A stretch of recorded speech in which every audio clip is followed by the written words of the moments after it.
দেখতে দেখতে এই বছরেরও 3টে দিন কেটে গেছে। কোন ফাঁকে দেখবো এই বছরটাই শেষ হয়ে গেছে। এখনো যখন আমি 2022 সালের ডিসেম্বরে ব্লগ, 2023-এর জানুয়ারি থেকে ব্লগগুলো দেখি না, একটা আলাদা স্মৃতি কাজ করে। কি কি করেছি এখনো অবধি যেন চোখের সামনে ফুটে ওঠে। কি কি গাছ লাগিয়েছিলাম সেগুলোও পুরো আমার ব্লগে আছে। আমি সত্যি এই ভিডিওটা করি নিজের শখে, নিজের স্মৃতি রাখার জন্য। এই এই বছরের ভিডিওগুলো আমার কাছে স্মৃতি হয়েই থেকে যাবে সারা জীবন।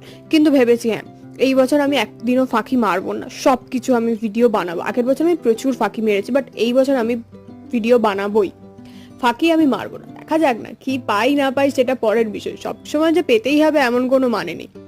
তো আজকে লাঞ্চে ছিল আমুদি মাছের ঝাল, যেটা মা করে রেখে গেছিল। আর আজকে বহু যুগ পরে ছুটকে পড়তে এসছে, ওকে পড়িয়ে চলো এটা দেখো আমার একটা বন্ধু গঙ্গাসাগরে গেছিল, সেখান থেকে ঠিক মনে করে আমার জন্য একটা গিফট এনেছে। তো আজকে মিনি ব্লগটা এইটুকুনি, দেখা হচ্ছে কালকে, টাটা।